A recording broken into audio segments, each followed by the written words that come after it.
Starting out in our pot, we're gonna add a little bit of olive oil.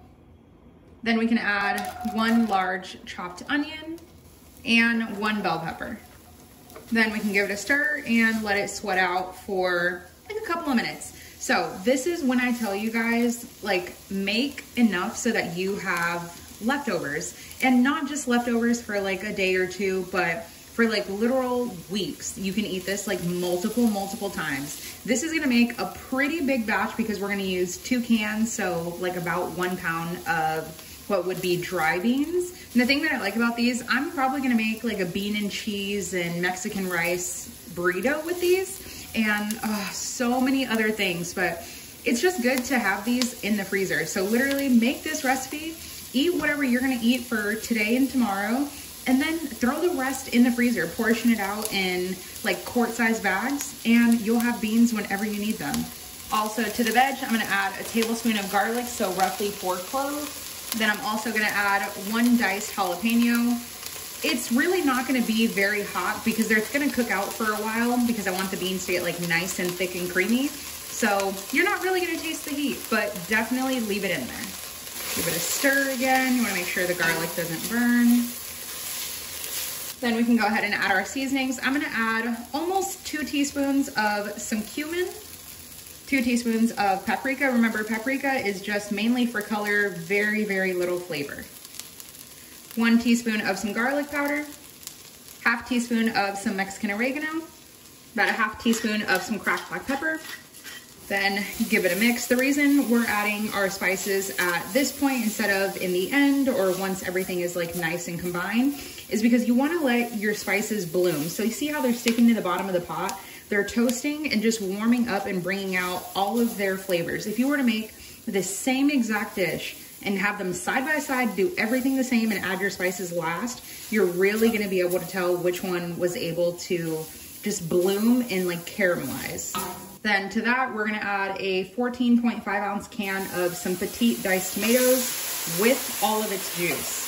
And I say it all the time, but whenever you're using something like a tomato, especially a tomato that came out of a can, it's gonna taste very acidic and very metallic-y. So the reason the reason people add sugar to spaghetti sauce is because they don't let it just naturally cook out and develop the sweetness. So right now there is no sweetness, but we're gonna get all of that goodness and all of the natural sweetness from just letting it cook out, and continue scraping the bottom. It's gonna seem like nothing is coming off at first, and just let it sit there and just cover up those spots for about like 45 seconds to a minute, and it's just gonna lift up all of that like gorgeousness. Also, almost forgot, we're gonna add a tiny bit of chili powder.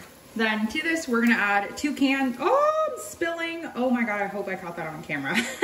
And I also hope when I look over the other side of the pot, there is not a big mess. We're gonna add 2 cans of some beans with their juice. So like I said, we're doing pinto beans, but if you wanted to use black beans, I really wouldn't recommend any other kind of bean because we're going for like Mexican style here, and I don't know about how garbanzos are gonna taste with this, but we're gonna do pinto beans. So you wanna give everything a good stir. Remember, scraping on the bottom. So at this point, the beans are pretty much done. If you were just gonna serve it over rice, you could stop right here and you're done and it's good. But since I'm gonna use mine in like a refried version, but healthy, but not like nasty healthy, they're just a lot better. So I'm gonna throw half of mine in the blender. If you wanted yours to be completely smooth and like completely refried, then I would just throw all of them in the blender.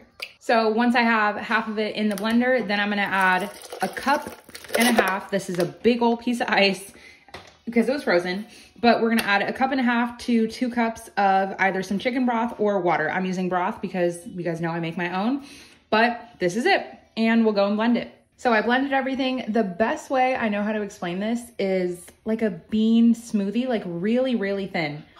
Now, if you want yours, as beans sit, they thicken. No matter like what kind you're using, they thicken. A little hack here, put a spoon in it over the backside so when you're pouring them in, you don't get all of that splatteriness. So your beans are going to thicken. That's just the way it all works. As they sit, as they continue to cook, they're gonna thicken. So this may look like, oh man, she messed up, they're way too thin. I'm gonna let these sit here and simmer about 15-20 minutes, whatever my desired thickness is, you know, depending on your pot and how many you made and how much you blended. That's gonna be the main difference. But this, it smells so good. Oh my goodness.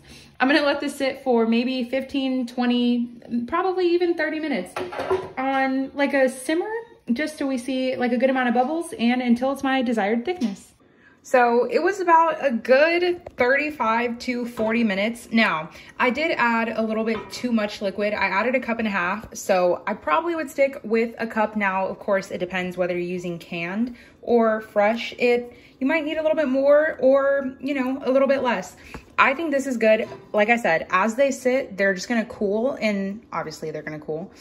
As they sit, they're just gonna thicken up, but I think this is perfect. Now, they will be thicker tomorrow, and probably in like 15-20 minutes, they'll be even thicker, but this is perfect.